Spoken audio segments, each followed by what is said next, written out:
causas. Ya hace 9 meses que lancé mi juego de terror, Horror Pipes, en la Play Store. Actualmente ya cuenta con 30.000 descargas, lo que puede parecer un éxito, pero solamente me está generando un sol al día. Así que hoy lo vamos a revivir con la actualización 0.13.0.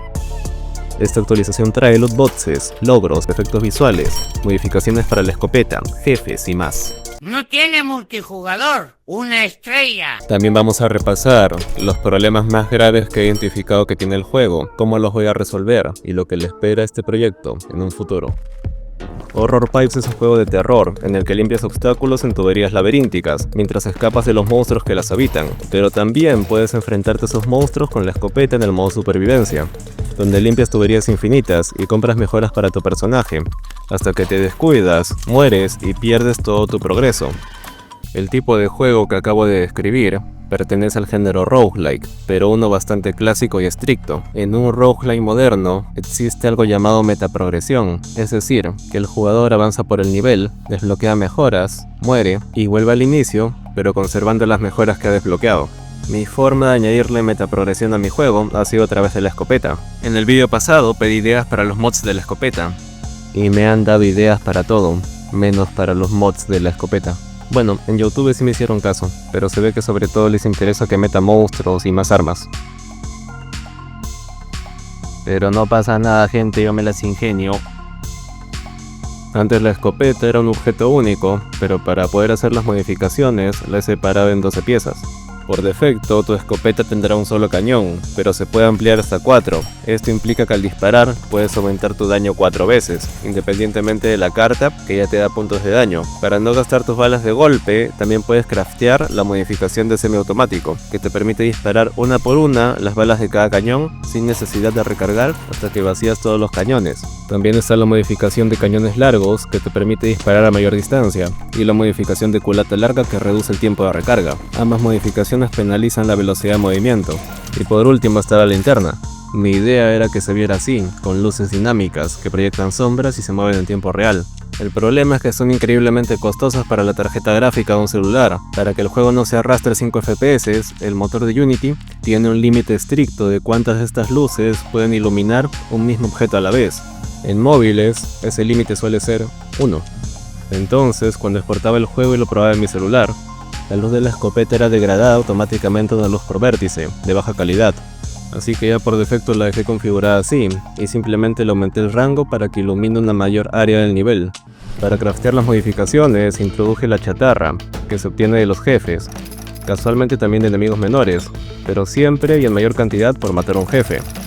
El primer jefe que hice fue la acechadora. Estaba un poco preocupado por este jefe, la verdad, porque está desnuda, como el resto de enemigos en este juego. No por ser mujer va a estar vestida. La igualdad ante todo, por favor. En este juego tratamos a todos los mutantes por igual, sin importar su género. Por si acaso le cambié la textura por una más pixeleada, pero en principio no debería haber ningún problema. Es el mismo caso que con Attack on Titan, que los titanes están desnudos, pero no realmente porque no muestran genitales por ningún lado. Y además mi juego tiene una advertencia de que hay desnudez parcial.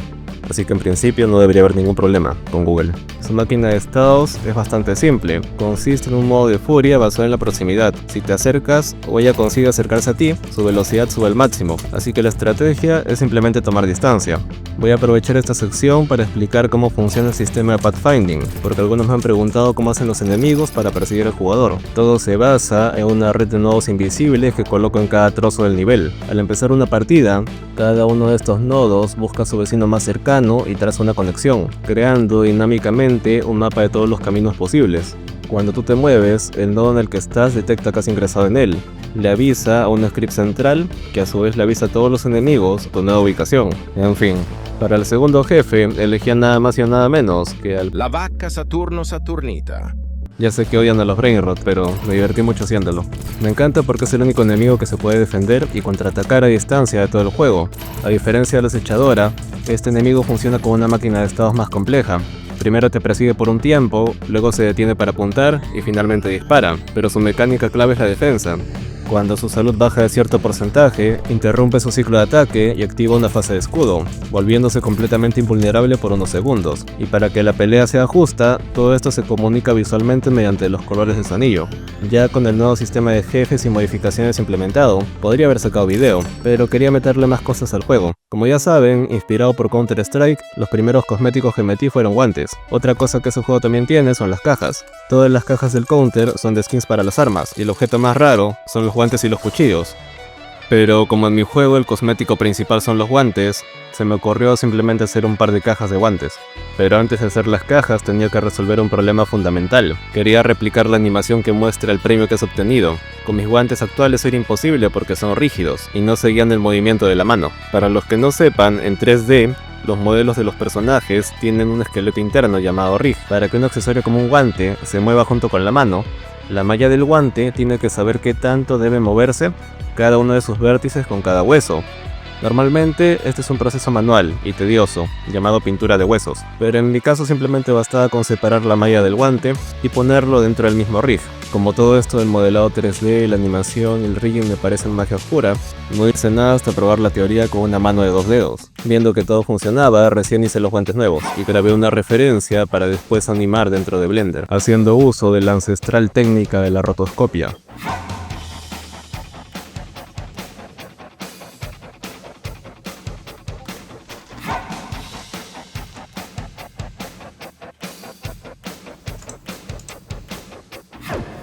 Después de animar un solo dedo ya estaba brutalmente agotado, así que me pregunté si no habría un método más rápido para hacer esto. Encontré un addon llamado Blender Mockup, que te permite hacer precisamente eso, captura de movimiento, utilizando una librería de inteligencia artificial que le pertenece a Google, llamada MediaPipe. Estuve todo el día intentando hacer funcionar la herramienta, para finalmente obtener los resultados que ven en pantalla.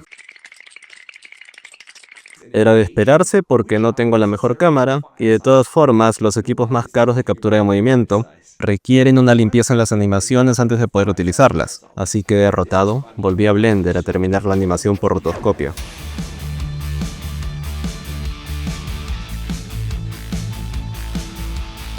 Ya con la animación terminada, empecé a diseñar las cajas. Le pedí a Gemini que me haga un concepto y en ese me basé para modelar y texturizar. Con la caja terminada, tocaba programar la ruleta. Resulta que cuando abres una loot box en cualquier juego, el juego ya sabe qué guante has ganado o qué premio has ganado. La ruleta girando es un engaño, puro show de los desarrolladores de juegos para crear anticipación. Algunos jugadores ya saben esto, y por eso agregué este botón, que acelera la animación para mostrar directamente el resultado.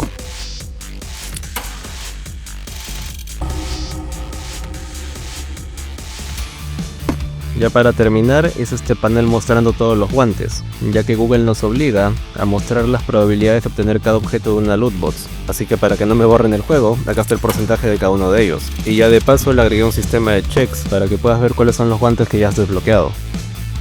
Ya por último le quería meter logros a mi juego. De hecho, es algo que llevo intentando desde que publiqué el juego hace 9 meses.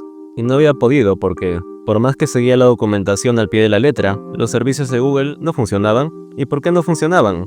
Porque acá, al final de la documentación, se les ha olvidado poner un pequeño detallito. Para que todo esto funcione, tienes que editar un archivo llamado ProWard y agregarle estas 4 reglas. Si buscas en Google, vas a entrar a foros como GitHub, Unity Discussions y no vas a encontrar nada sobre ProWard. Nadie sabe esto. Vas a ver tutoriales y ninguno te va a dar la solución. Esto yo lo he descubierto junto con Gemini, la IA de Google, no preguntándole porque tampoco sabía, sino que analizando miles y miles de líneas en la consola de comandos usando el OSCAT. Pero ya está, el juego ya tiene logros. Espero que les gusten, creo que los he hecho bastante accesibles para todos y dan bastantes puntos. Después de todas las mejoras, el juego estaba haciendo un sol con 50. Es decir, un 50% más de lo que venía generando al día. No creo que este juego en el estado que está me haga ganar más de $1 al día. Son anuncios recompensados. Tú ves un anuncio y el juego te da monedas. En el juego no hay forma de que tú veas anuncios, a menos que tú quieras. Es voluntariamente y solamente hay un botón para que veas anuncios. Así que es normal que a pesar de tener al día, 500 jugadores en promedio, no genere los ingresos que yo espero. Es un juego de nicho, la gente al entrar a jugar espera encontrarse con un joystick y los controles son tipo tanque. Pero para cambiar estos controles, no se imaginan la cantidad de cosas que tengo que rehacer. De hecho el juego también tiene un joystick, pero es igual de incómodo porque los controles siguen siendo tipo tanque. Entonces la gente no quiere un joystick, la gente quiere que cambie totalmente los controles. Y para llegar a un público masivo, lo voy a tener que hacer. Y aparte también hay que mejorar los gráficos. Lo mejor que yo puedo hacer es esto, este cíclope de acá. Este último no lo he hecho yo, me lo ha hecho un artista muy talentoso llamado Yoako, el que voy a contratar para reemplazar todos los modelos del juego, menos los Brainrot. Ya no quiero estar utilizando modelos gratuitos de Sketchfab. Luego está el tema de la falta de niveles en el modo campaña.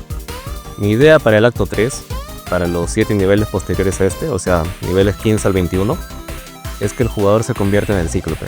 Eso abre puerta a un montón de problemas, un montón de bugs y un montón de cosas en las que no me quiero meter ahorita, pero estaría épico.